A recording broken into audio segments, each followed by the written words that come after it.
Parce que quand on va parler de la justice, il ne faudrait pas qu'on se limite seulement au niveau des magistrats. Il y a les OPJ dans les commissariats et les gendarmeries, comme il a mentionné, comme il a relevé tout à l'heure. Combien de Camerounais maîtrisent leurs droits? Combien de Camerounais connaissent ce que le code de procédure pénale leur garantit comme droit quand ils sont devant un OPJ, par exemple? Il y en a combien? Si vous prenez 10 Camerounais, il n'y en aura pas 5 qui sont capables de vous dire que quand l'OPJ arrive chez moi, il ne peut pas m'interpeller sans un mandat d'amener, par exemple.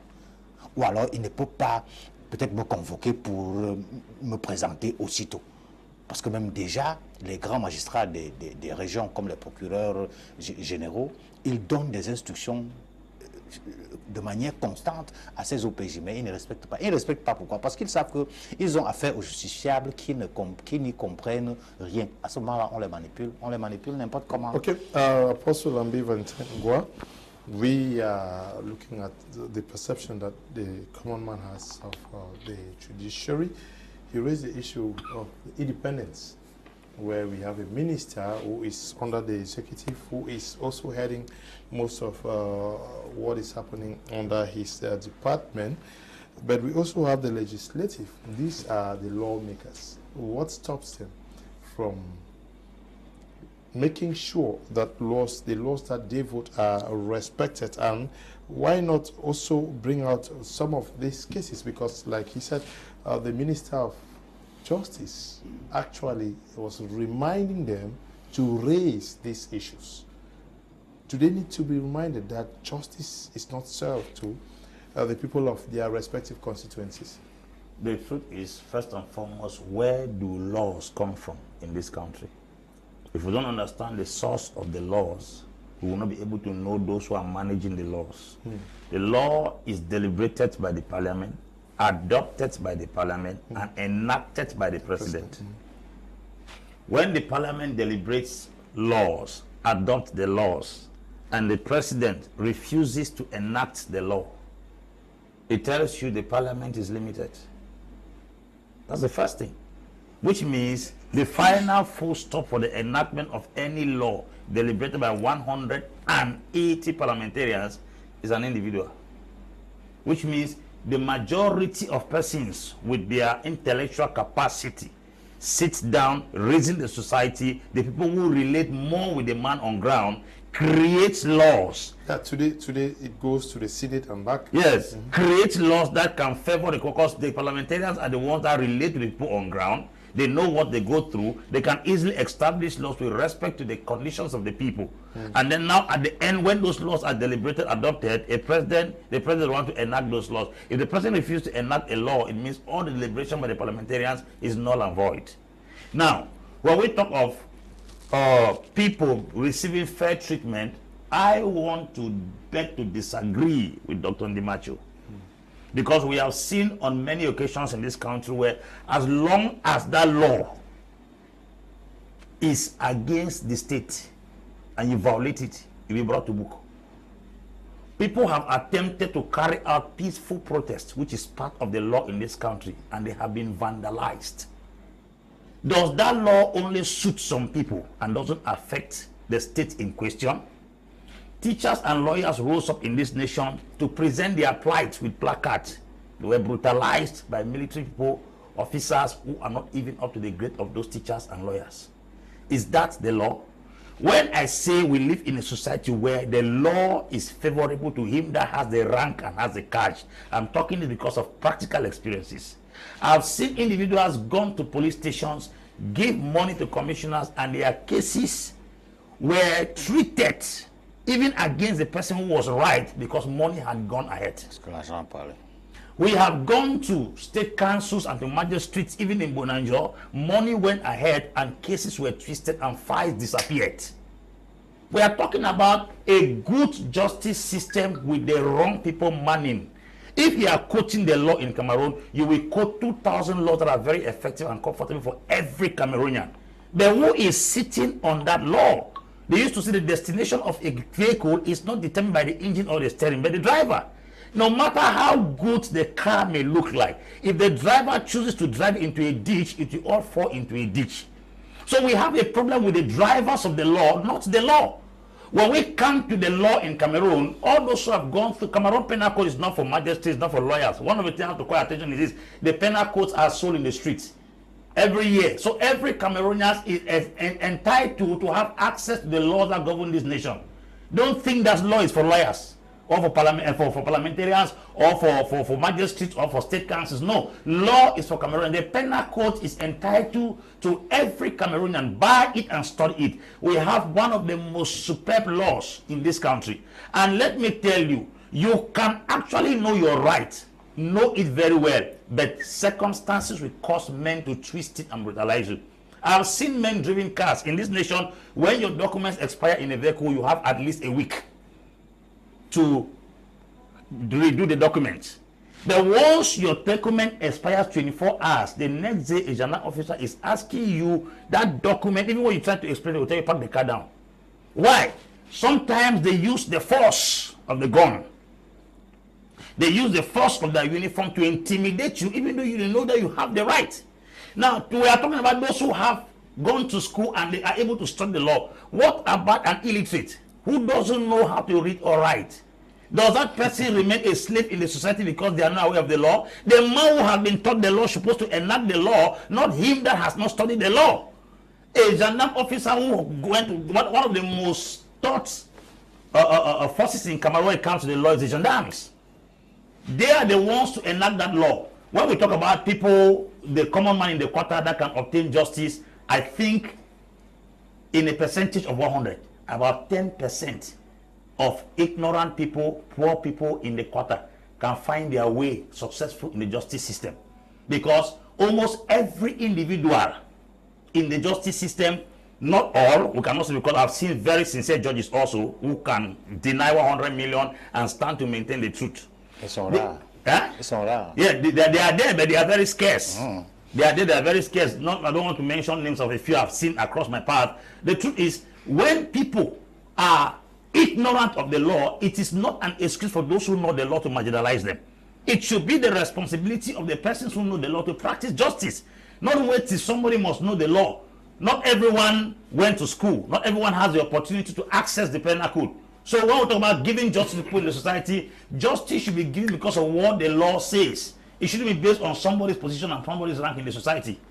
It is very, very, very, very bad when it comes to managing the issues of law and justice in this country. The laws are good. The system, the structure is good. But the persons in question, they are very, very complicated. Okay. Monsieur Tafo, nous parlons du système de justice au Cameroun. Est-ce que ce système, je parle des magistrats et autres, est-ce que vous les avez vus constater des injustices dans la société, qu'ils prennent ça sans que peut-être ceux concernés n'ont pas les moyens de venir vers eux? Je ne sais pas si je me fais comprendre. Oui, parfait. Que les femmes soient... Nous avons vu ce qui s'est passé à Bessenga hier. On voit ce qui se passe. Est-ce que la justice camerounaise peut voir quelque chose comme ça et décide de venir au secours de ceux qui n'ont pas de moyens? Justement, le code de procédure pénale prévoit que le magistrat du parquet, c'est-à-dire le procureur de la République, peut s'auto-saisir d'une situation et diligenter une enquête. Donc, de manière automatique, le magistrat ne devrait pas attendre que quelqu'un vienne se plaindre. Si au passage, il y a même des dénonciations, si au passage, il constate que peut-être des gens sont en train de se bagarrer avec des couteaux ou alors des machettes, il ne va pas attendre que quelqu'un vienne déposer une plainte chez lui. À l'instant, il peut instruire l'ouverture d'une enquête. On peut même venir dénoncer. Il y a des cas où, sur simple dénonciation, on a ouvert une enquête, on a interpellé des gens. Donc, on ne le fait pas. Pourquoi? Peut-être parce qu'ils ne se sentent pas trop investis de ce pouvoir qui leur est donné à partir du code de procédure pénale, ou alors on va dire on est dans une société de la je m'en fous où chacun respecte, où la loi est respectée à géométrie variable, c'est-à-dire que chacun fait ce qu'il veut, malheureusement. Donc, il y a le code de procédure pénale camerounais donne la possibilité aux magistrats de s'auto-saisir d'une situation désespérée ou alors conflictuelle, sans attendre qu'on vienne absolument se plaindre. Mais est-ce qu'on voit ça? Disons que, bon, pour n'avoir pas particulièrement fait... Est-ce que ça, c'est pour dire qu'il n'y a pas de cas de corruption perceptibles qu'on peut saisir vous savez, la justice, c'est l'épreuve. Okay. Une chose est de savoir quelque chose, et l'autre est de prouver effectivement. Alors, dès lors que... il n'y a pas de preuves. Dès lors qu'il n'y a pas de preuves, il vous est très difficile de dénoncer un OPJ ou alors un magistrat d'avoir perçu l'argent, même si c'est devant vous. Ce sera votre parole contre la sienne. Donc, c'est des choses qu'on vit presque de manière constante, mais soutenir une preuve, c'est un peu difficile. On va plutôt se plaindre de la structure qui a été mise sur pied, qu'on appelle la CONAC, qui a suffisamment de moyens pour pouvoir traquer les OPJ ou alors les magistrats mais la difficulté au niveau de la CONAC, c'est quoi? C'est que la CONAC n'a pas de pouvoir, je veux dire, le pouvoir d'ester en justice. Parce que vous allez vous rendre compte que depuis que la CONAC mène des enquêtes, elle est obligée de déposer le fruit de ces enquêtes sur la table du président de la République. Là, on revient encore au président de la République. Alors que si on avait donné la possibilité à la CONAC d'ester en justice, c'est-à-dire qu'une fois que la CONAC a mené des investigations par rapport à une situation et se rendre compte que vous avez été à l'origine des actes de corruption ou alors d'avantages. Moi, je parle de ces staff qui travaillent à la justice. Est-ce qu'il n'y a pas de cas de corruption perceptibles dans la société qui on ne sait pas. Oui, c'est ce que je suis en train de vous dire. Il y a des cas, mais quand vous allez en justice pour dénoncer, si je vais en justice vous dénoncer, vous, M. Leonard, si vous êtes magistrat et que je viens vous dénoncer, il va falloir prouver. Or, si je n'ai... Quels sont les moyens que j'ai utilisés pour regrouper mes preuves de manière à les rendre intangibles devant la personne qui va nous écouter. C'est là toute la difficulté. Il faut prouver. Il faut prouver. Si j'entre dans le bureau d'un OPJ et que je lui donne peut-être que 1000 francs pour poser un acte en ma faveur, bien que le cours de la procédure peut démontrer que je n'ai pas absolument raison, ça peut être un piège. Alors, quels sont les éléments que j'ai utilisés pour pouvoir démontrer que j'avais donné telle somme à tel OPJ ou alors à tel magistrat pour pouvoir rendre la justice en ma faveur. Donc, une chose, la véritable chose au niveau de la justice, c'est de pouvoir rapporter les preuves. Et jusqu'ici, la seule structure, du moins la plus connue, qui est sur le terrain camerounais, capable d'avoir assez d'outils ou alors assez de mécanismes pour traquer tous ces gens qui fonctionnent dans le sillage, dans l'engrenage de la justice, c'est la CONAC. Bon, il y a d'autres structures, mais c'est la CONAC qui nous interpelle beaucoup plus parce qu'ils sont un peu partout. Mais on ne peut pas dire qu'ils font absolument leur travail, ou alors, même s'ils le font, ils n'ont pas la possibilité de poursuivre quelqu'un en justice. Good evening, Mr. Liu. Corruption has completely destroyed this country at all levels. It's all about what these people have to gain at the end of the day. Pascal is writing from Boya. Good evening, Mr. Liu and your wonderful panelists. I'm really enjoying your program, especially with Apostle Ambe's analysis. How I wish Cameroon had intellectuals like him at the head of every ministry. God help us. Charles, writing from Bona Musadi in Douala. Good evening over there in the studio, and special greetings to Apostle Ambe. Please keep up the good works, and we pray all those coming up in this program be of honest interest to the public, not those to come and destroy this country. But for the justice system, it has become but normal that when security office meets you and try to talk They will brutalize you and even frame up a motive on you to take you away, and nothing has been done with respect to that. Raphael, writing from Moliko in Boya. Good evening, everyone in the house. These are women from Njirong village who are presently at the Northwest Governor's office, Bamenda. They have been there for 2 days now, crying and soliciting for the governor's intervention for them, as their neighboring village, Ntumbo, have invaded their village, killing people and burning houses, besides many other atrocities, and this has been going on now for a long time. Njirong is found in Do subdivision of Dunga Matum Division, Northwest region. Thank you for that information. We hope that something is done at the level of the governor of the Northwest region to settle that dispute. Nice program you have there, Leo. Leo, you see Cameroon's case has even confused the heavens. How do you explain people being kept in prison without any sentence? Anything Apostle is saying is just the reality.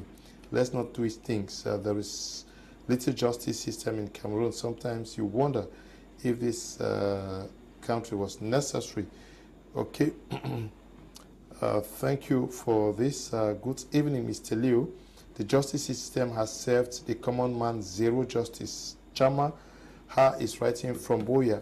Dr. Micheal Ndimancho, we know of cases that run for 2, 3, 4, 5 years. A poor person, how do you cope with that? Of course, and that is why I talked about the pendency of justice, means the delay in justice. And of course, and some of these things are tactful, you know. You delay justice in that so that the poor man completely gets, yes, and completely goes empty and surrenders the case, and he now becomes a scapegoat. Even though you have the justice, and the justice is supposed to favor you. I've talked about hurdles in all of these things, and I understand with Apostle Ambe when he talked about lawyers wanting to maybe protest issues that are not going right for them, and they are being maltreated. But let us understand too that, you know, and that's why I made mention of separating the justice system from the executive and the legislative. It is very, very possible if we work for that. Because if the justice system is separated, it is a wish. I know that it doesn't happen like that. I know that the executive is actually impeding the judiciary. But it is our wish that the justice system be separated. Because if the justice system were separated, you can be sure that you will seek justice and justice will be delivered to you. But unfortunately, we are saying unfortunately, the justice system is actually at the mercy of the executive. And that is what we are decrying. We have had cases in Cameroon, let us not forget, whereby there were people who thought they were strong men and they were delivered to justice. I will bring your mind back to 2011. Many of us know about from Ganyim, from Don Ganyim, the third. Of Balikumbat, I mean, in 2011, I mean, whereby one justice, Ake Judge, actually delivered justice against this one. This man was considered as a strong man of Balikuma and was a member of parliament, and justice was delivered against him. So, of course, we will always have a side, and we will all side one case, of course, that even in the darkest night, there's always a glimmer of hope. Even, I mean, at the end of the tunnel, there is always hope. And that is why we need to keep hope and need to keep fighting for it. There are countries that have gone for, that are 200 years now, like America, whereby in sometimes in the past, they were in at the same level we are. But I'm not comparing Cameroon, that the Cameroon should be that way. But I'm saying that it is a process that we have to follow, and that it needs the collective action of all the Cameroonians. Let Cameroonians first know their right. Because the issue is corruption has blinded all of us, even the low people, the people who are talking about the common man in the street. Corruption has blinded him. When we talk about corruption in Cameroon, most of these people who have rendered Cameroon and put Cameroon on the floor are some of these we call common people. Because we do not want to waste time. Cameroonian wants to go very fast. You know, they do not want to waste time in doing anything. Even the justice system, Cameroonian wants to go very fast. You're even surprised that those who go to court and want to first of all give bribe are those common people. that it is happening. Our winners. Let me tell them, the poorest of the society have money for the court. They go and sell everything. They go and sell everything and they have, and they want to give the money to the magistrate, the court. I'm a witness to the court case whereby there is a Cameroonian who knew that he was wrong, and the case left from maybe Ndokoti to the court to appeal court in Bonanjo. And what this common Cameroonian did was that he knew he was wrong. He went back to Ndokoti. I mean, not even to Ndokoti. He went and actually manufactured a stamp of Ndokoti to show that he was going. That stamp was coming from Ndokoti, and put on the document and brought to court. And the court made the investigation. And the man was uncovered about his deed. That was a low man of society. He knew he was wrong, but he went. To fictitiously make documents in order to win. You see, this thing is at all levels. As much as we are decrying all these things from people, because they say big fish chop small fish, swallow small fish. It is true. And it is not only in Cameroon. Let us not fool ourselves. Even in America, even in Europe, some of these things happen. It's just that they happen in such a way that some of them cannot understand. You know that what we call even corruption in Cameroon, in America, is called lobbying. There's corruption in America. Let us accept the fact that even the big fish in America, they are immersed into corruption. And that is why we are saying that there is a delay. So sometimes even you find that, like you with the media people, do you know that you can a journalist can commit a crime here, and because it is national, they go and sue him in Marawa.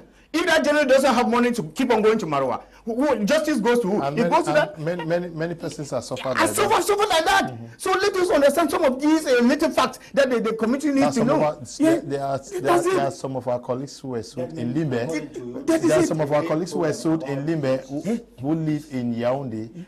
Every month they had to pay transfer. That is the way of that is the way of defeating you. First of all, economically, that is suffocating your economic pocket so that you lose the case immediately. Well, it's a command. That is why we are decrying some of this situation and saying that in as much as the court, the judiciary remains under the armpit of the executive, this thing will keep on happening. And that's why we're working hard to strengthen as a civil society. We keep on decrying this thing, and we have to shout aloud against some of these things and say that let there be separation, so that if people ask for, because the lawyers didn't ask for authorization to march, or either they asked for authorization and they were refused. If they refuse authorization, are you supposed to go to the street to march? No. That is a fact. But you should know that, see, the judiciary is being governed by autocratic government. And what we mean by autocratic is that it is the kind of government whereby they don't want anybody to challenge. And if they had a separation of the powers, then the judiciary can say, okay, this person has a right. He has a right also to march, just as some parties have the right to march in Cameroon. So to other parties who have the right to march, and the judiciary should be able to settle this. Yes. I want to understand when. It means that, according to you, the real problem about justice is about population, not government. Government has a problem. Yes. Government has a problem because the government has refused to empower the judiciary. Because if the judiciary had a financial autonomy, they were able to execute and deliver justice. That means the real problem is coming from the government. From the government, that's what we're talking about. Voila. Yes. Yeah, he is saying that there is a problem with the government, but that there are some common men who are also involved in this, like using the example of the guy who struggled to falsify. Yes. Yes. Now, we have just been joined by Dr. John Ako. Doctor, you're joining us. We are looking at the perception that Cameroonians have of our justice system, especially with focus on the common man. Do you think the Cameroonian judicial system has served the common man? I would like maybe to align with the head of state. President Paul Biya once said, a nation is constructed progressively. Okay. Yeah, we should equally understand that the constitution of this nation has never put any deadline on realizing the dreams and the purpose, the agenda and the objective of the state. One of it which we have seen is the judicial system. Mm-hmm. Cameroon will tell you that they are the face of modernizing the court and the justice system in Cameroon. A lot of others have felt it, that justice in Cameroon was made to serve the interests of the strong against the weak. But I will tell you that equally, government and the judicial system cannot be separated. If you read within the books of Montesquieu, where he propounded the policy of separation of power, somewhere others equally come to criticize that the government and the various arms could not work interdependently or independently. There is a need for interdependence governance. But the impact, what we find in Cameroon, is that those who we call them the bourgeoisies, those of the elite, have done it so well that they maintain themselves in power. The President of the Republic, President Pobia, is the chief magistracy of the state. He's the head of the armed forces and even appoints other members of the legislative organ, which means that the head of state cut across all the three arms of the government. We have not refused. Nowhere in the constitution of this country, we have not seen where judges are allowed to go on retirement by themselves. I mean, voluntary retirement, or at times that they are immortals, as we see in other legal regimes. What guaranteed the independence of a judicial system in Cameroon still remains very far-fetched dream, because the head of state is above every other law. We should equally think of the constitutional amendment in 2008 that said the President of the Republic shall not be responsible for offenses committed while in government, which means equally that the head of state is above the law and that the law is beneath his feet, and so decide at any time what he does to Cameroonians. And what becomes of those magistrates that have been sanctioned, basically because the decision they took was against the interest of the ruling party and the ruling elite. A lot of those people who sit at the end of what we call the judicial seminars or judicial summit, at every year the President of the Republic has what we call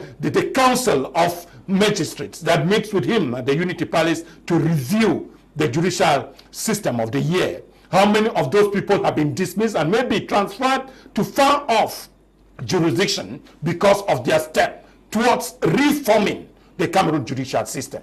We need to see into it that the country, Cameroon, need more. Those who are pragmatic than political propagating agents. And somewhere too, others will tell you that an average Cameroonian has been corrupt absolutely for 40 years since the fail of the agenda of the head of state, rigor and moralization. And so some people think that the judicial system in Cameroon is just a toothless bulldog and has nothing to offer for the low class. And we think sincerely that if there is one sector, I mean, we are talking of the CONAC reports, we are talking of ANIF report, one of the most corrupt organ of the state of Cameroon is the judicial system.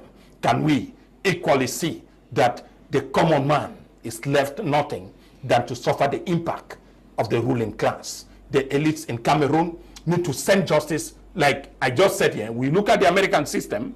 Remember, the President of the Republic, the President of the United States has a right to appoint the Chief Magistrate at the Supreme Court, but has no right to dismiss him. At the UK, we have the House of Lords, which is the highest court in UK. They appoint them, but the guys don't go on retirement except voluntarily. And it should not be found in anywhere that a chief judge in the Supreme Court in the United States is going on retirement because of political maneuver. This becomes disguised resignation. And if you are that president, if you are that prime minister that caused such an individual to go on resignation, you will obviously suffer an impeachment.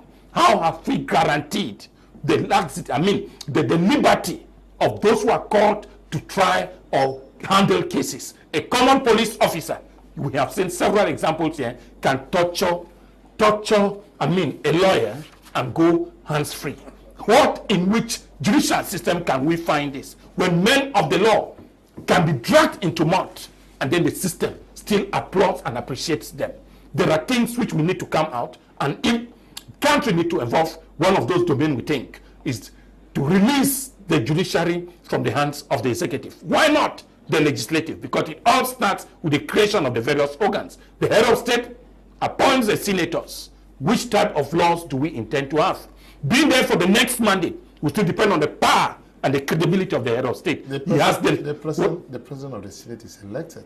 Is elected by, he was appointed by the President of the Republic, yes. An appointed president, because he was decided that he should stand. That is what you are saying. I don't know. No, you don't know, but Mr. Mayor, we are here with you. The constitution of... He who plays the piper calls the tune. The President of the Senate was appointed among the 30 senators. Yes, but he was not appointed president. I said the CPDM party, by party discipline, presented him as their candidate for the position of president. To be elected. To be? Which comes first? The election or the appointment? This is what we are saying. You cannot pay the judiciary and you intend to have a clean and fair trial. So justice in Cameroon become very strict when it involves a common man and start having eyes and burning obstacles when the elites are concerned. Okay. Thank you and welcome. Mr. Liu, greetings to you all. This is our in Bamenda. It is common knowledge that the judiciary is the most corrupt ministry in Cameroon. It is worse here in Bamenda in the military tribunal. The military tribunal here is a highly organized business in the open. With the crisis has made it so as once the military attack you as having anything to do with Ambe, you are taken there, only hundreds of thousands and in some cases even millions will get the innocent children out. The lawyers themselves are helpless. Okay.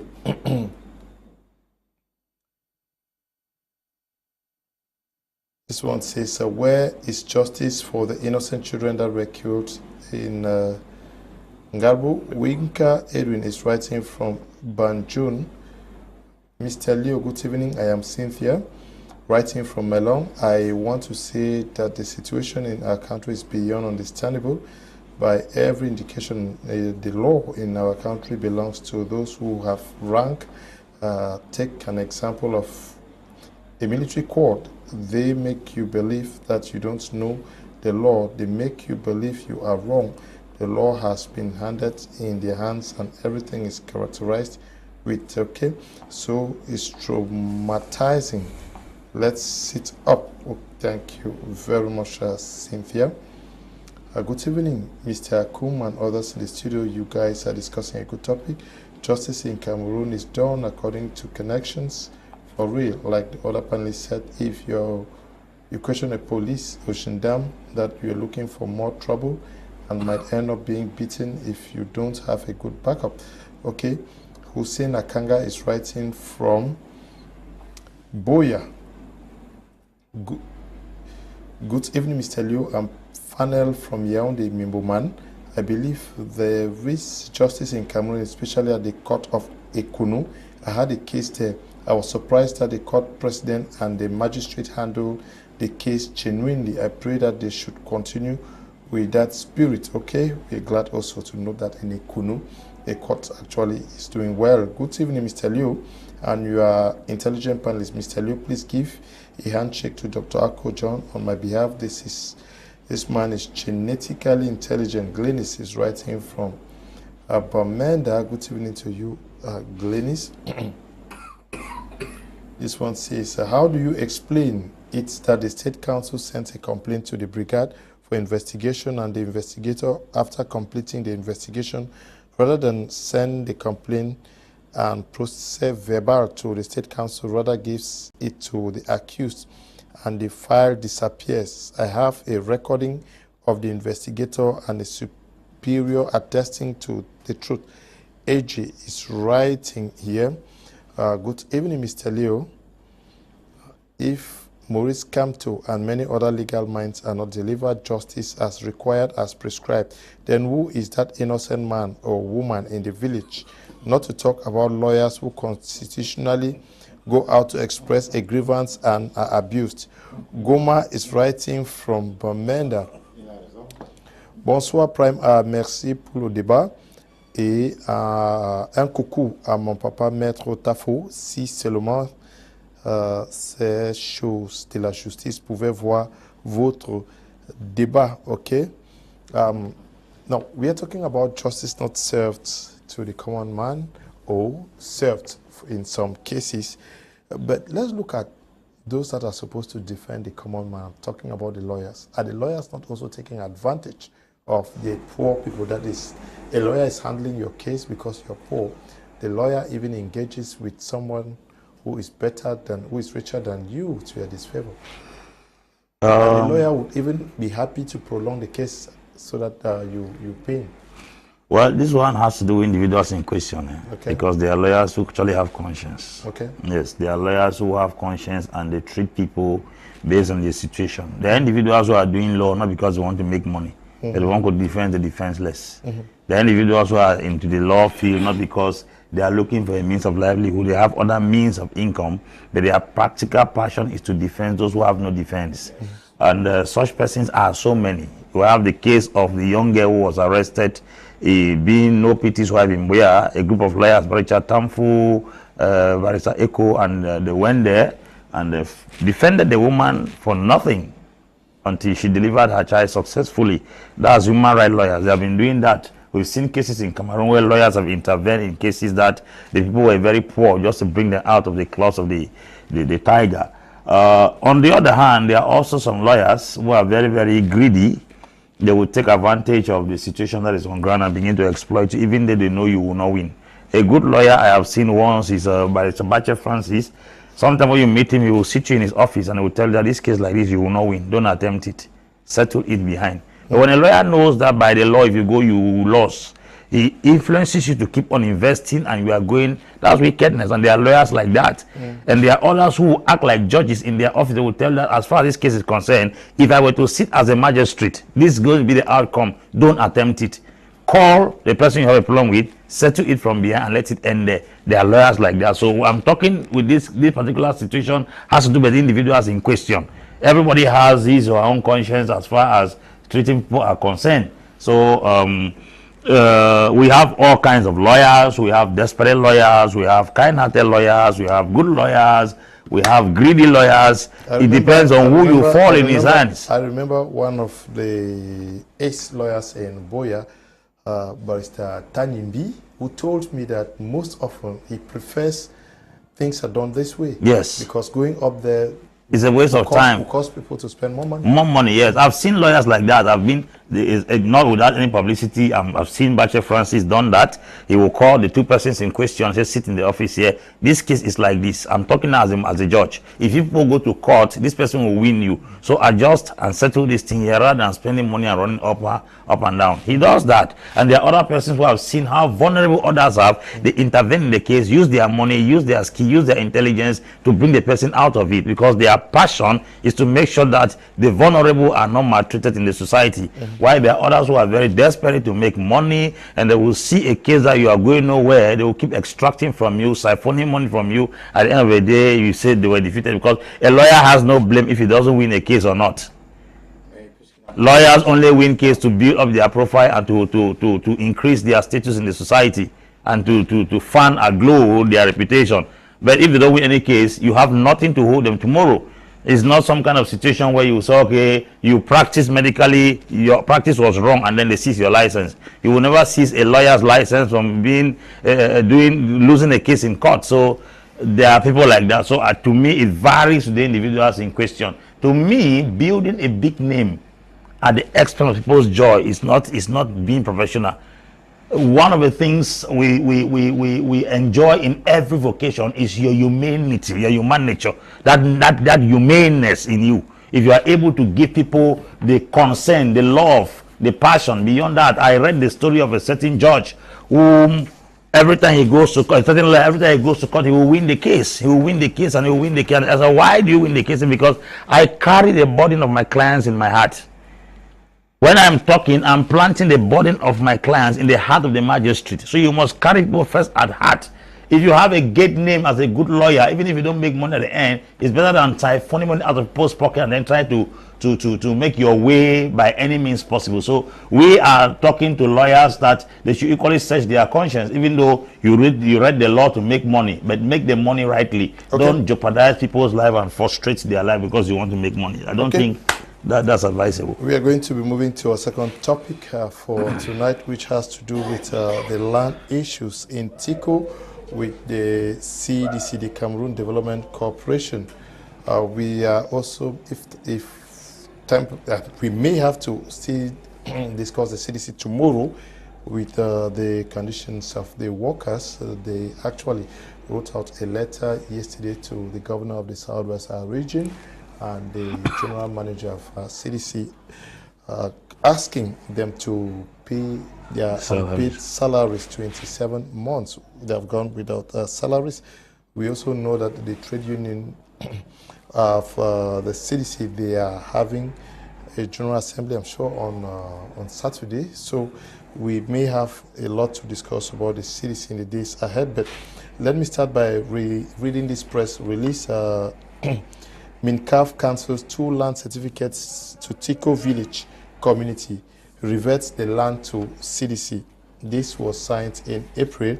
It reads, the management of the Cameroon Development Corporation, CDC, informs the general public that the Minister of State Property, Surveys and Land Tenure by Ministerial Order Number 09107/Y7 of 1st April 2022 cancel land certificates number 012558 FACO and number 01253 FACO issued in favor of Tiko village community. Take notice that by same ministerial order, the said parcels of land revert to CDC and regain their original juristic nature of the leasehold land of the corporation. From the foregoing, the general public is hereby cautioned that persons acquiring land in this area are doing so at their risk and peril. CDC management shall continue with its replanting program in the said area. The area is around the Hotford area in Tiko. But this same April, we have this letter written from the minister, this same minister, to the general manager of CDC Tiko, referring to a petition from the chief Mwambai Nango Yume, acting for and on behalf of the Tiko village community in connection with the above subject matter. I have the honor to inform you that a commission of inquiry shall be going to Limbe to ascertain the regularity of the above land certificates. The said commission, together with the parties concerned with this matter, shall meet at the Divisional Delegation of State Property, Surveys and Land Tenure FACO in view of contradictory meeting and to visit a visit to the parcel of land in question on Friday, the 23rd of April 2022 at 10 a.m. You will be notified by bailiff the correspondence intended for you at the behest of the petitioner. That actually that team went down to Tiko to investigate or to see for themselves what was happening. But Metro, I'll start with you, because we have discussed this already. I'll start with you. How do we still understand that we still have these problems in Tiko where the communities are itchy to gain CDC land? At times people talk of the communities. We have not seen communities. You notice some time ago that some elites, those who make what we call the CDC land saga as a source of finance, it's not even for the local people. The lands which have been given or succeeded in legality to the local populations have been owned by some villagers or chiefs. And we have seen a lot of times those lands are being sold to people. Those have been sold already? Yes, sold already. But these lands were meant sincerely to be distributed among families.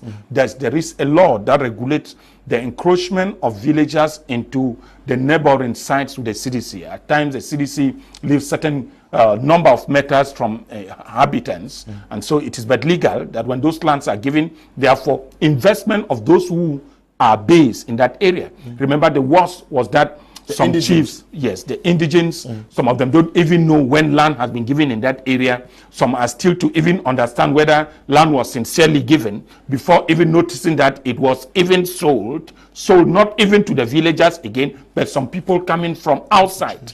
And that has been a lot within the system, and is causing havoc within every community. The worst in Tiko we're talking was that some people left places like Boya to claim that the land in Tiko was seceded in their favor, meaning some chiefs from areas around Mutengene Mile 17 were thinking that their land is found in Tiko, which gives us the idea that the issue is not to secede land, but that others are thinking that presently land belongs to them and that any land given up by the CDC belongs to them. We have equally told a lot of those people that CDC lands are state lands, and that even the land we occupy today still belongs to the government, and the government has authority over certain areas. This has affected a lot of activities away from the crisis, which has really hit hard on the CDC. Local indigents are still fighting to take over their land, and this is not a good idea, and it's not even what respecting, owing to the fact that other regions are now into competition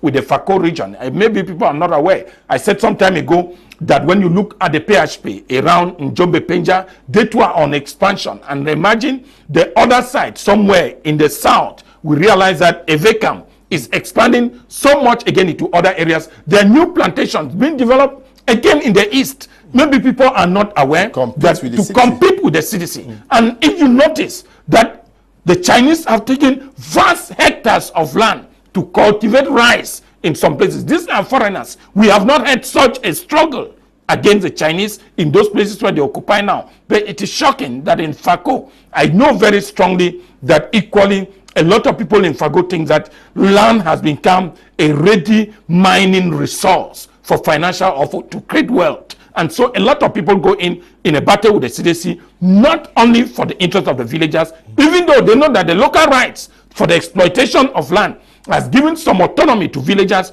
to harm or to farm or to walk over such piece of land within the certain kilometers, but it doesn't permit us to use it for finances. Get to Tiko, get to Limbe, you go to Mutengene, you realize that everything people discuss now there is about land. We're not equally going to say that they don't have a right to sell their land, but when such lands are gotten fraudulently, these are the consequences. What becomes of somebody that has invested already on such a piece of land which has now been annulled, and that is in favor of the CDC? What will the CDC do? Are they going to maybe pay back, or they will allow the people to settle on that particular piece of land? It is a whole lot that somebody invests his money and within the shortest time possible, he is being called to live over. I told several people some time ago, the CDC Corporation, I don't know why people keep on fighting. It is our own. The CDC Corporation brings in a lot away from the financial side of it, the touristic attraction of the zone, the beautiful scenery we see in the planting of the rubber, the bananas. In fact, today when I pass around the airport in Tiko, I'm shocked because I don't see the sweetness of those bananas we used to see along this stretch. Like driving through Wututu to Boya. To Boya, even going through Mondoni to come out at some places like Mpondo, it gives us an idea that we can equally be found in some of those artificial forests created in California and Arizona, where people act movies and we think like they are in heaven. When you take a photograph from the air around this area, it gives us a particular idea. So beautiful. That is what I'm saying. Today we don't want them to settle there. I ask if the act we are posing is for individual interest or is for a common good. Okay. We should know very well that the CDC serves a general interest than individual interest. And the law is clear. When the interest of the state and that of certain individual is at stake, then state interest will supreme. Okay. So this is what it is. Let's take a listen to those who went down for that visit as requested by the minister. The minister set up a commission to investigate the regularity of 2 land certificates that were cancelled on the 1st of April. These land certificates were cancelled on the fact that they were issued after the ministerial decision that led to the issuance of the land certificates had been cancelled by the same Minister of State Property to effect from the 1st of September 2020. The 2 ministerial decisions were signed on the 9th of June 2020, and following petition from CDC for non-respect of procedure, the ministerial decision was cancelled with effect from 1st of September 2020. And they went further to establish land certificates that were issued on the 10th and 4th of September 2020. And so that's the reason why the minister, when they presented these land certificates in court, the High Court of Boya, where the Tiko community requested the court to evict CDC from her property. And the petition was forwarded by management, general management, to the minister, and the ministerial land certificates were cancelled and withdrawn and declared null and void with effect from the 1st of April. community have petitioned the decision of the minister for the reinstatement of those land certificates. And that's why a commission was set up to come to the field and investigate. We had a meeting at the delegation of state property, service and land technique. And now we're in the field for them to see for themselves the area and even the area for banana where so much money has been invested. In fact, we had a grant from the European Union of over 400 million francs, banana seedlings from South Africa worth over 400 million francs, and that has already been invested in the area for one of the areas for which the land certificates cover. So why is the issues concerning the Tiko village community and the CDC banana plantation, and also to see some of the vexing areas again, particularly as concerns the state layout and the North State layout, and the village and other communities as a whole in this zone. That's why we're here. We have done our findings. We'll make our report, and we'll pray to God Almighty to lead all of us, and that peace should continue to reign while the good Lord inspires hierarchy to take a very, very considerable decision that will go far-reaching in making the two communities, the CDC and the village community, and other communities to live in peace in this zone. Amen. Amen. Welcome back, Dr. Micheal Ndimancho. We all have listened to those who were sent by the minister to investigate what is happening. But these lands, why are they so juicy for many persons, especially the chiefs?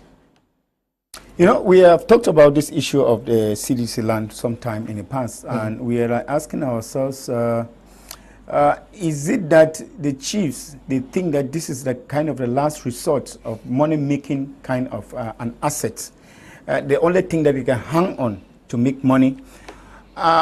You know, the Southwest is quite a different, has quite a different kind of social setting, whereby when you go to the Southwest, you have people of small homes who are chiefs of their families. And we come to understand that this issue of chiefdom is because of the lands. And because you see that with the CDC land, when it is ceded back to them, it is given for the chiefs to be able to share, to dish out to the people in the community.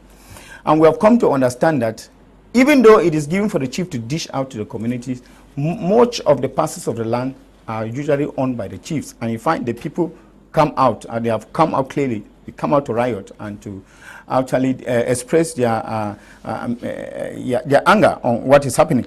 But then it doesn't lie solely on the chiefs. We have had administrators in the Southwest who have a hand in this. Most of the administrators, be they the DOs or the SDOs or even the governors, when you go detailing, you realize that most of these people have lands in the Southwest. So you find that the chiefs are not working alone. They are in one way or the other being manipulated. But then I want to look at it from the perspective of the economy that is supposed to benefit the people of the Southwest region. I don't think that if you go to Tiko, for these people, some of these people, you find people who are homeless and who don't have homes or who don't have lands where they build. The issue is just because of the greed of that kind of money, land money. Land money is like petrol money, you know. You get it and you never see what you do with it. But then I thought that what they should be interested in more should be the fact that they should ask the CDC, as they are extending the lands, they should be able to employ the sons and daughters of the villages to work in this plantation. This is sustainable wealth. It's not giving them lands to sell and maybe using in buying cars, using in staying in expensive hotels and going out with gazettes. I think that one of the most important things for them should be able to ask for access, ask for the opportunity to be able to send youth to work in this land. We have seen this in other regions. I want to give an example of an educational setting like the University of Maroua that was set in 2011, whereby you found the elite.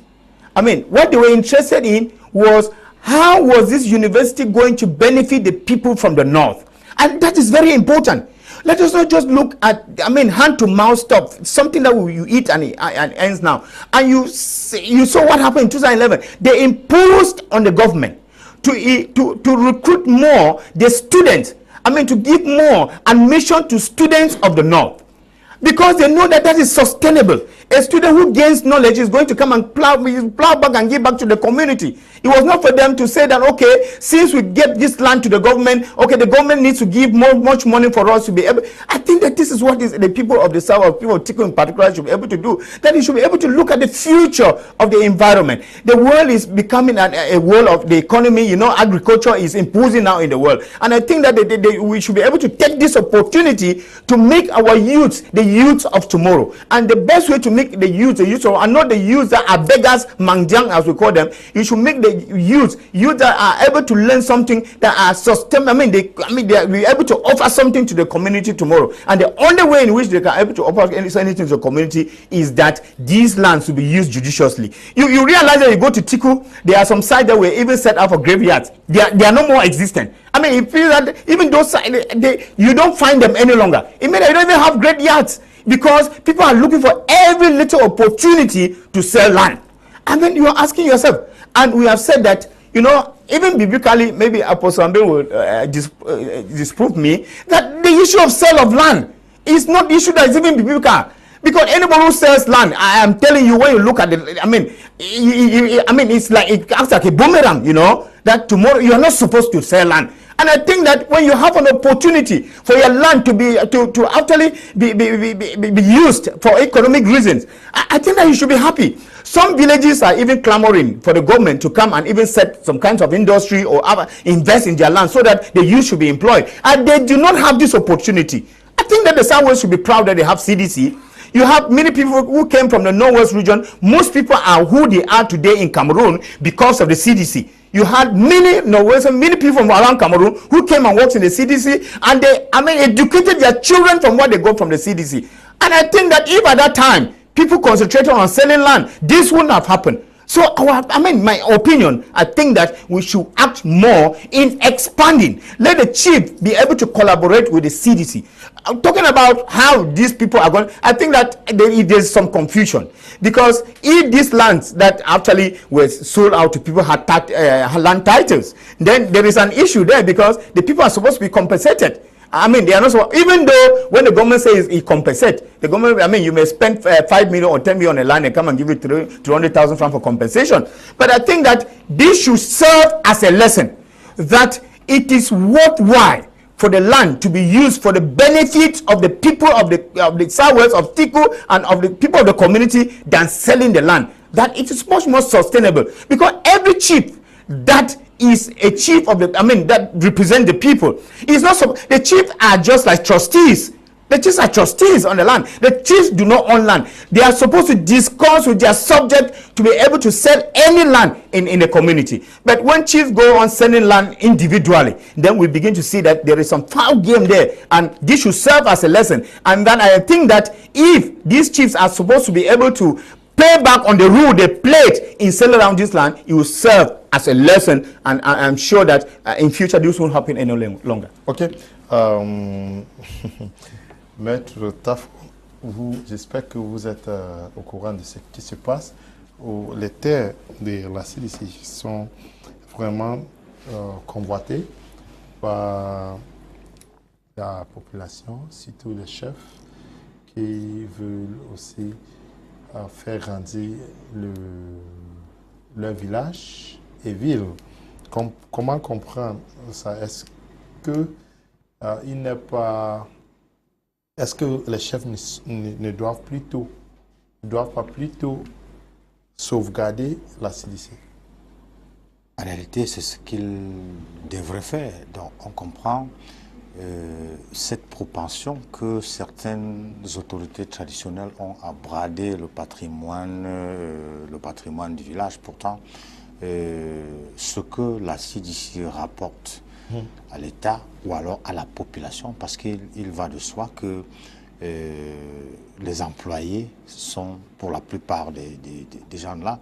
Mais je ne voudrais pas regarder le problème de ce côté. Okay.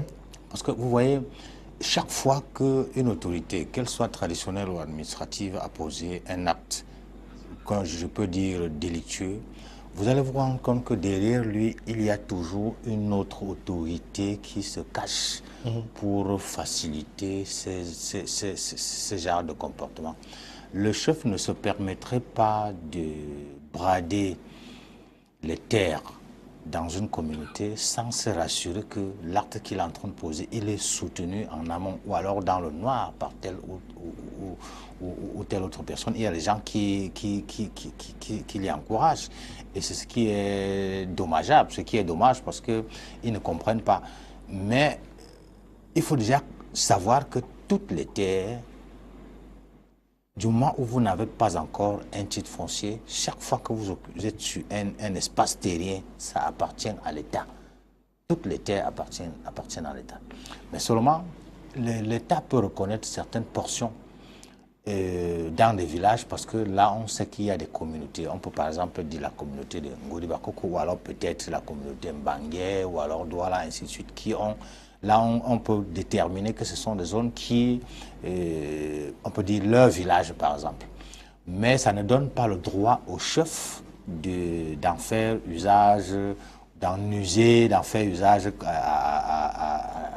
à son bon vouloir. Donc, il faut plutôt voir ceux qui se cachent derrière et ne plus donner la possibilité à ces personnes-là de brader les terres qui ne leur appartiennent pas. Parce que la CPDM, par exemple, c'est un investissement, je veux dire que c'est une société qui est d'utilité publique. Alors, quand on se permet de pensionner son espace pour vendre ou alors pour mettre à la disposition de certaines personnes, qu'est-ce que ça devient? C'est vrai que quelqu'un d'autres vont te dire que depuis peut-être 2 ans, cette zone-là est déclarée économiquement sinistrée, mais ce n'est pas pour cette raison que les sociétés qui y sont vont être dépiécées comme si c'était des morceaux de pain où il va falloir que chacun vienne prendre sa part de gâteau avant que les yeux des gens ne s'ouvrent. Voilà ce qu'on peut dire là-dessus. Donc qu'on ne permette plus aux chefs, il faut investiguer. Il y a le ministre, par exemple, qui a envoyé des gens sur le terrain pour faire des investigations. Il faudrait qu'ils reviennent avec des conclusions qui vont, pour dénoncer, qui vont démontrer que derrière ces chefs, certainement, il se cache des personnes qui les encouragent à brader les terres qui ne leur appartiennent. Parce que ce n'est pas parce qu'ils sont chefs qu'ils vont se permettre de gérer le bien public. Ils sont garants, ou du moins ils sont comme des gardiens de ces choses-là. Ils n'en sont pas propriétaires. Let's get the trade union leader, Mr. Gabriel Vifongue, also express what he feels on this land issue pitting the Tiko community and the CDC.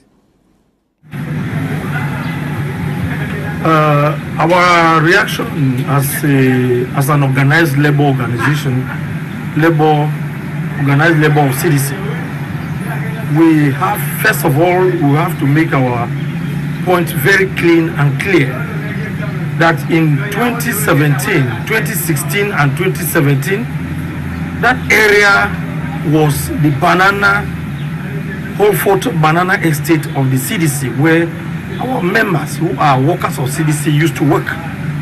If you go to that area, you will see the cableway materials that bananas were being hauled and transported to the pack houses. So that is the first aspect we want to talk about, that area. That area was not a forest with trees. That area was not a fallowed area in 2016 and 2017. At the beginning of the crisis, the workers recognized that was their workplace, where they used to work every day and earn their money. Now, because of the crisis, the socio-political crisis that is rocking the Northwest and the Southwest, the bananas as a fragile plant has withered out, and that area now became fallow. Does it mean that it's no longer a CDC leasehold area? So that is our doubt. So the problem is, if any allocation letters were given by the Ministry of State Property and Land Tenure, and from the instructions of the Presidency of the Republic, it was suspended Then later, we do not know how, the same Ministry of Land Tenure decided to establish a land certificate for the Tiko area, or the Tiko community. It is the same government that decided last month in March, after a cabinet meeting chaired by the Prime Minister, that it was unheard of that the same government that has decided not to give out that land to anybody, because the CDC is already preparing materials that were imported to plant so that the workers can come back to work. What are we going to do with 5,000 workers who are at home, who are not working? So we are very favorable with the decision of government to cancel the land certificate and any allocation of land to any community, because we need jobs to be created. The population is frustrated. Go and see Tiko, youths are moving on the streets, and you can imagine what it can come out of it. Many crimes that are being committed because the youths don't have something to do. What are we going to prefer? Are we going to prefer giving our land to the community, that you give them the land to sell? They don't create jobs for the youths. The land which CDC and the state gave them, which is behind the government hospital, what have they done with that land? We are not seeing the Tiko community developing land for the posterity of the generations that are coming tomorrow. So we are saying that we are more interested, organized labor of CDC is more interested in seeing land being developed to create jobs and to employ our youths. That is our take. Okay. You got the trade unionist talk, the Apostle Ambe, Valentine, Ngwa. They are worried about the fact that, imagine so much land that is taken away would mean that those to work on this parcels of land may go jobless. Yes, Mr. Leo, you know, I like giving analysis before, now, and after. Okay. Let's take some years back when CDC was CDC. Let's look at the crime waves in that particular part of the country. You will realize that the plantations occupied a lot of youths. And because they were not idle, crime wave was reduced. We live in an era where thievery, armed robbery, banditism has multiplied because people are jobless. It is often said an idle mind is the devil's workshop. I know of many young people, when they got frustrated, they will go and look for a job in the CDC farms, either banana, palms, or rubber, occupying themselves and knowing that by the end of the month they can have at least 30,000, 40,000. That also distracted them from getting involved in so many things. But you see today, much of CDC's land and the plantations have been sold to individuals. And villages are being created after every 5 minutes in the southwest. Chiefs have emerged that never existed for the simple interest of grabbing land and selling it. My problem is, these chiefs cannot just suddenly emerge from somewhere. There are people who are also influencing activities from behind. The civil administrators of Southwest region are playing a very pivotal role in influencing the creation of all these villages, because there can be no second-class village without the authorization from an SDO. There can't be a first-class chiefdom or fondom without an authorization from the Minister of Territorial Administration. So if these villages are created every day and they are being endorsed, it means the civil administrators also, they are involved in this land grabbing. Secondly, do we give land to individuals to sell and satisfy themselves and jeopardize the well-being of communities? Giving a land by CDC to individuals to sell does not only affect the immediate population, it affects the per capita income of the country, it affects the tax, it affects the export rate. Almost every aspect of this country is affected. The budget of CDC some years ago was 7,718,000,000. It's something about 42,000 hectares CDC occupied, employing at least 28,000 workers. Today, the story is different. The few who are even working, they have stopped working because there are no jobs. How do you expect people who have once had a means of livelihood, suddenly stop working, how do you expect them to live their lives? A lot of things are going to be in place. The individuals who are selling these lands, go and check how beneficial are they to the communities that they sell the land to. Do they build schools to create educational platforms? Do they open factories to create employment? Do they even tar roads, farm to market roads, to ease agriculture? No. All this is done for people to take money, buy expensive cars, go to the biggest hotels, fly out of the country and enjoy. An individual is living the life of at least 100 persons. What a ratio. You take wealth that can fit 100 people on a table and you put it in the hand of an individual who does not even know how to manage himself. So that is when we have a problem. Now, if at all we must sell only these CDC lands, why we say people want to stay, they need environment to stay? Are there no new layouts? Are there no forests that they can go and expand? Southwest, I know, has a lot of virgin forests. Why don't we go to those communities and those forests and create communities rather than selling places where they have been tested by geophysicists to have been proven to contain particular kind of crops? Going to open forest now is a lot of work. The Germans did a lot of job for us by making life easy, planting for us, preparing the ground. Ours is just to work and keep the thing maintained. How many persons are going to be traded for the interest of an individual? You go and find out these chiefs that are giving these lands in different communities. Some of them don't even know what to do with those lands. I was listening to a program here about the chief of Misaka, who was given, I think, 38 hectares of land. The way he presented the land issue, I said, if we have chiefs like this in the Southwest, give the Southwest 20, 30 years, you're going to see a revolution there.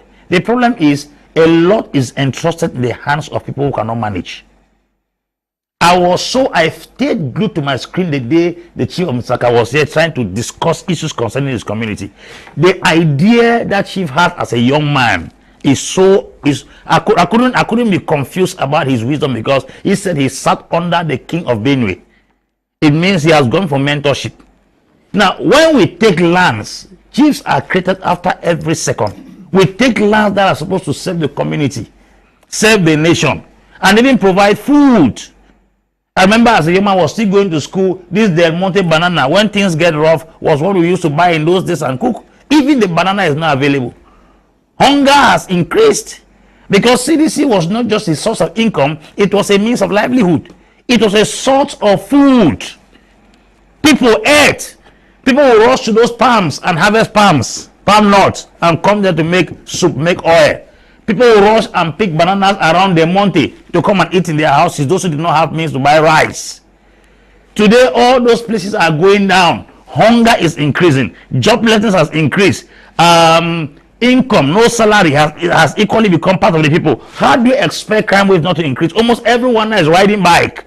Who is carrying who? A time will come where those who are riding bike will be planted and those who are going to be carried, supposed to be carried. So this is why we are trying to tell the government to look into this thing, and nations are looking for grounds to expand agriculture. Go to China, go to Indonesia, go to Malaysia. They are exploiting new grounds to expand agriculture. We should not be selling our own agricultural land and selling land that can give us opportunities in many ways possible. We're selling the land to build a house. When a house is built on the land, that land becomes irrelevant. But a land can be followed after year and cross-planted there. So once a house is stationed there, it means the land has lost its validity forever. Why don't you reason the economic value of a land that can produce every year than to invest in a building that can stay there for 20 years without having any impact in the society? Okay, good evening, Mr. Liu. All your programs are very educative. We really appreciate you people. The lady Apostle Ambe is talking about is still in prison. Euphony Emmanuel is writing from Yaoundé. Good evening, Mr. Liu. There is this problem that worries me a lot. In Cameroon, do motorcycles pay visit technique? Roadworthy certificates. Please invite some legal experts or agents from the transport delegation to talk on this, because We have been suffering from road safety agencies for so long in Kumba, something I've seen nowhere in the country. Dennis is writing from Kumba. We're going to find out, Dennis, please. Bonsoir la famille. It's very unreasonable that a chief sells lands of the community without anyone's consent. That's been very stupid. This is the same thing happening here in Etam. Okay, I don't know where Etam is. Hello, more grace to you in the studio. I'm Pauline from Boya. Mr. Leo, the creation of chiefs in the southwest is too much. Please, the paramount chief of Boya should do something about these chiefs. Yes, we hope something is done. His Royal Majesty, the paramount chief of Boya, was newly enthroned. We hope that he does something. But Dr. Ako, John Ako, how can we not see a total mobilization and introspection from the chiefs to find out how much development the sale of the lands for the past 20 years has brought to the Fako? The Fako people actually, do they now own more lands because they have sold out the CDC lands than before? I said something here when I ended that individually, a lot of people might have made some gains, but then lands are made to serve a general interest. It will equally be said that everyone for himself, God for us all, making an evaluation of what they have gained or who has made progress in the land. A lot of people will tell you that the Fako division we met 30 years ago is no longer the Fako division today, because they have given out a lot of lands and people have constructed. That means they have attracted a lot of people into the area. We equally ask, have they tried to see how many people, like when you look at the explanation and the evaluation or presentation by Apostle Ambe, have they equally looked at how many people have lost jobs in CDC throughout these years? Have they seen them? Some villages have become a representative of themselves. When you look at the Fako area, we knew very strongly that there were some villages that developed because of the presence of the CDC in the area. A lot of those camps that were built to receive workers, today they are just a shadow of themselves with very few or little habitation. People don't even go to such areas again, which means that CDC has become just a crossover, and that the story might even become complex if we don't take care in the days ahead. Those who have amassed a lot of land, you see a chief now riding in a Prado. You see a chief rushing in a car that was reserved for those who are managing business, as if he operates a particular business empire in one part of this country. A lot of those lands that have been shared out, sold, not even shared to the villagers, has caused instead more gains and financial benefits to those who champion the race. Remember, some last time we saw chiefs who even gathered youths in the villages to send out placards in their favor. And I said, who is really behind this group of youths? Because the same people carrying placards don't even know the implication of seceding the land and for which reason that land was seceded to the community. And today, we are still talking about the same thing. A lot of that evaluation will instead cause pain to others who think that politically they were more seated. So there is even no need to expose them, how the land has been used, how useful it has been to the indigenes, and to what extent, what profitability it has generated to their various communities. People live abroad, have gained a lot of lands if you are closer to the chief of the village. And within the chief, and those who even carry out the marketing of the land, most often are not even the chief. You have those who are within the elders in council of the village who have been entrusted some parcel of land, and the percentage will be brought to the chief palace. We have a lot of those instances, and we think that a lot need to be done. We are not just taking land. Lands are meant to serve the interests of future generation. It's something that was supposed to be sustainably managed, because today we might have had access to it. If care is not taken, If care is not taken, sincerely, we are going to weep. We are going to cry out for the sons and daughters of the people of Fako. If the whole of that land will be inherited, will Fako people still have a place to live? If all of that land is sold, not even thinking that we should control the rights, because I said land is a natural right. Where you were born and you belong to, we should not use it in a way that future generation cannot have access. Let's manage land in a way that so that those who are going to come after us will equally have access to the same environment, to the same enjoyment, the same peace that we enjoy, and even the riches. Good conversation indeed. Land should remain to serve a greater economic value to the society. Thanks for such educative programs. Thank you too. This one says, good evening, Mr. Leo. We should not only blame the chiefs. Why should the state issue land certificates before cancelling them? Yes. Hello, more grace to you in the studio. Thank you for the program.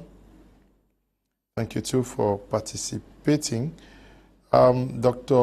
Ndimancho, we are talking about this issue of land. It's been for so long. Why are the elites themselves not hitting their hands on the table? From time to time we hear Dr. Dorothy Limunga Njuma comes out to actually say that what is happening is not good because some administrators are behind whatsoever is happening out there in Fako division. But why do we not see almost every Fako elite joining the chorus of Dr. Limunga Njuma? Simply because of lack of interest, you know, and when you find a society where the elites are mute, you should know that there is a problem in that society. You've had most of those societies where you find elites are disinterested about what is happening in their own local communities, simply because there is this attitude of anyone for your own self and God for us all. When you get back to these communities, you realize that there are most of these elites who have already preserved their own lands. And whatever happens to the community is not their problem. And that is actually where we have a problem. We have issues. Because if you are that kind of an elite who only thinks about yourself, only thinks about your stomach, only thinks about your immediate family, you don't think about the youths who are around you. Know that at one moment, what you think that you are preserving for yourself is going to be a problem to you. Because most of these youths, when they will turn around, I will say that there are just few individuals who have made worth for themselves, who have built empires for themselves in the name of elites, and the youths are there destituted and they left to themselves. What is going to happen is that these youths are going to come hunting for you. Know that you are going to live in perpetual insecurity. Because now the issue, let the elites keep quiet. I think people behave as if the world is ending today. The world is not ending today. I want to call on the Southwestern, especially people of Tiko, to let them know that the world is not ending today. Don't fight on issues of land and think that you want to sell land and eat now as if the world was going to end today. Think about tomorrow. I think that every reasonable person should think about the next day. And anybody who does not think about what the children are going to look like tomorrow, what the children are going to do tomorrow, where the children are going to be tomorrow, is not worth a person in the society. A person who is a person regarded as a lover of a society is somebody who thinks 10, 20, 30, 50 years ahead. When you must have sold all those lands, what is going to happen to the people or the children of tomorrow? Or are going to stop, giving birth in that society? I think it's a problem. And that's what we call on the elites of every society. And I'm asking myself, we have a culture, we have a culture, especially the people in my local area. And in the Northwest in general, and Grafi in general, they have a culture of this self-dependent development, self-dependent development. And one of the things that drives this self-dependent development is the issue of village development association. And it is in this village development association that you find most early they come together to be able to champion the plight of the society. And I'm asking, I'm asking myself, if people of this immediate society in Tiko, if they have a village development association, and if yes, what do they think about the development of that village? Because it is a village development association that opened the minds of the people to tell them. They have actually, committees that take care of the village, the building committee. You have the economic committee. You have such kind of committees that open up the villages and even educate the youth on what they are supposed to do as members of the society. And when this is not active, because I see only the youth who come out and make noise, and this is the beginning of something. At one moment they will not only make noise, and very soon their noise are going to be transformed to something else. Their noise are going to transform to hatred. And these very chiefs, and I'm asking myself, whether it is a community that actually make them chiefs. I don't know how chiefdom is being awarded in the Southwest, whether it's hereditary or it is through the administration. And from what we have seen, we have realized that chiefdom is being bought like granite is bought in the marketplace. Because if chiefdom is actually something that is worth it, because chiefdom is about the people. You cannot be a chief and you think that you have to, you work just for self-aggrandizement. You cannot be a chief and you forget about the plight of the people. And therefore, I think that the local elite of these communities have to rise and shine. They have to open their eyes and be able to build a sustainable environment for the youth of that community. Like someone mentioned, I think that the crime wave is going to increase, and you think that you have built your mansion and you're going to work. Let me tell you, you're not going to be comfortable, because what is going to happen is that you are going to be the very person that is going to be, the youth are going to come for. Okay. So be very, very careful, and I think the elites have to get up. Okay. Is the CDC obliged to surrender land to Bakwe chiefs, or they are doing it in respect of an international convention?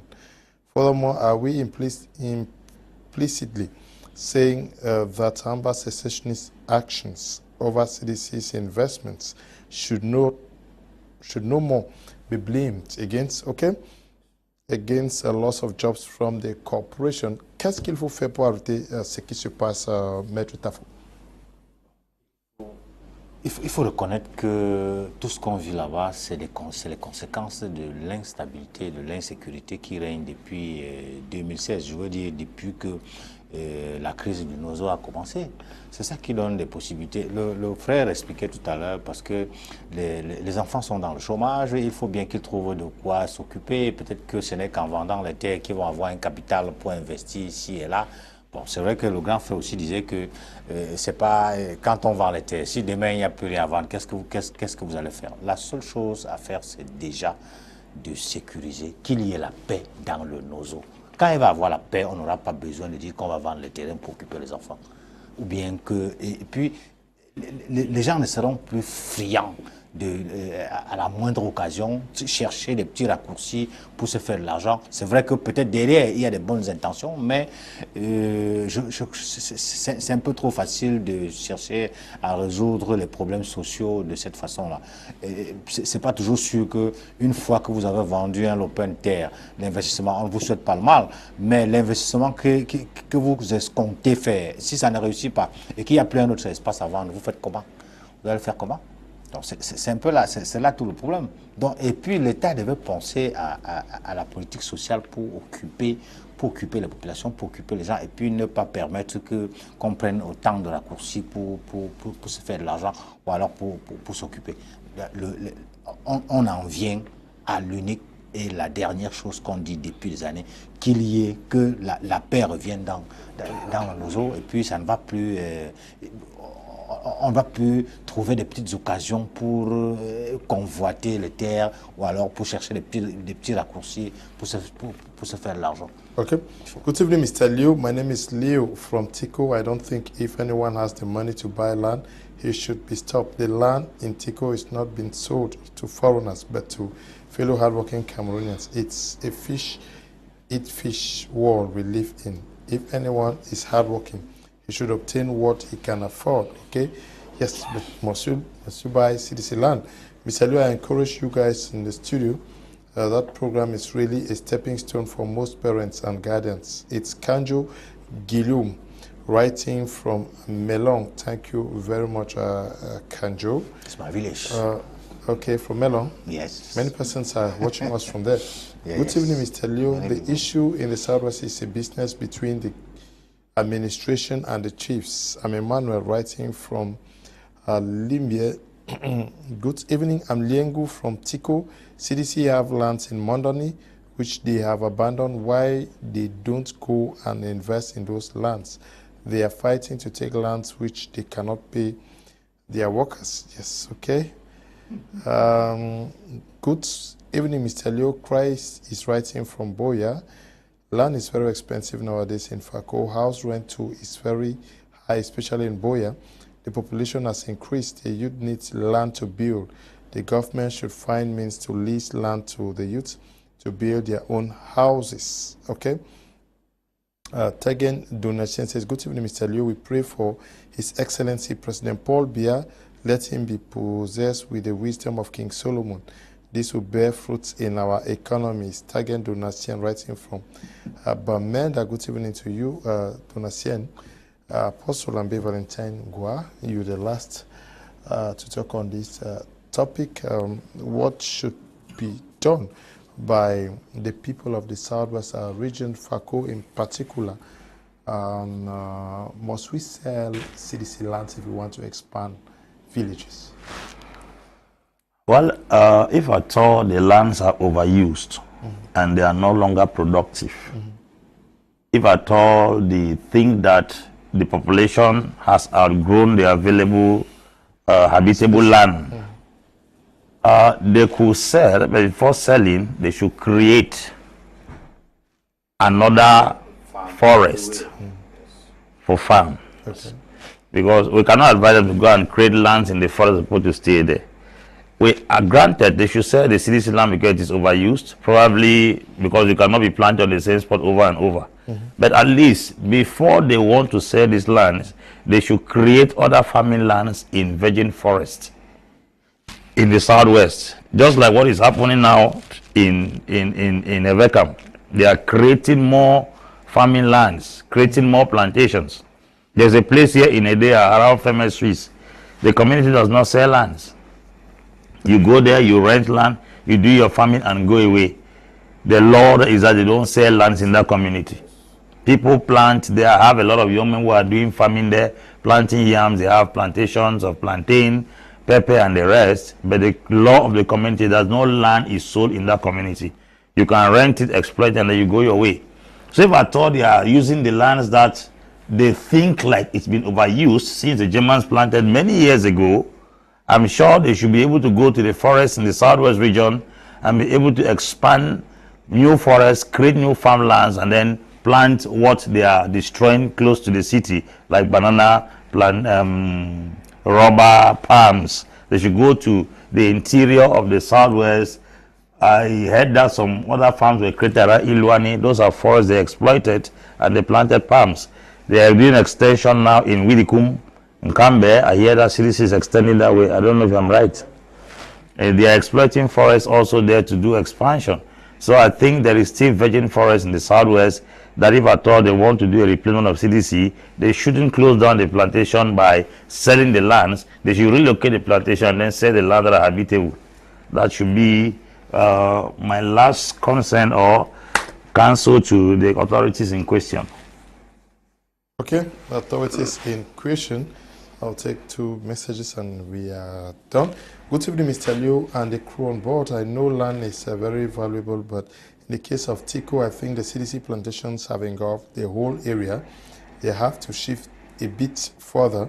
Tiko don't even have a good order because of the rubber. Thank you. Yeah, CDC. Good evening, Mr. Liu. I'm enjoying the program. Keep up with the good work. Louisa is writing from Bomenda. Hello, Mr. Liu. Is the minister in charge of this ministry? There is no reason for us to complain. Mr. Angole is writing from Bangem. Bonsoir, Volo Studio.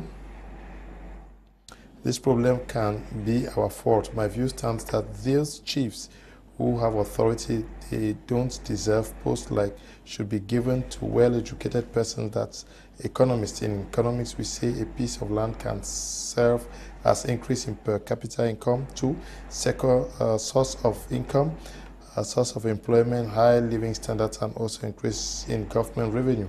And when this piece of land is used for construction, all these above benefits are lost. So we have to know the kinds of chiefs we crown.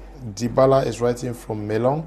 Okay, so many persons are watching us from Melon. We have come to the end of today's edition of Prime. Apostle Ambe, Valentine, Ngwa, thank you for coming. Thank you, Mr. Leo. Thank you, Cameroonians, for giving us your time, giving us your attention and your ears. Maître Tafo, merci aussi d'être passé par ici. Yeah, every time we receive an invitation. Okay. Thank you too, Doctor, for coming. All right, thanks so much, Mr. Leo. It's a pleasure to be here, and good evening to all Cameroonians and to Africans as well. Dr. Ako, thank you for coming. Yeah, again, I believe I would just want to say CDC remains our own, and we have a peculiar interest to protect it. So we thank all those who were there, and equally sorry for my late coming today on this panel. Okay. Good evening to all the panelists. What a wonderful program. Thanks for the wonderful knowledge you are sharing. But I wish to ask, when CDC actually take over this land, yes, they might employ the youth, but would they actually pay them well? They will create another situation which we call for some other discussion.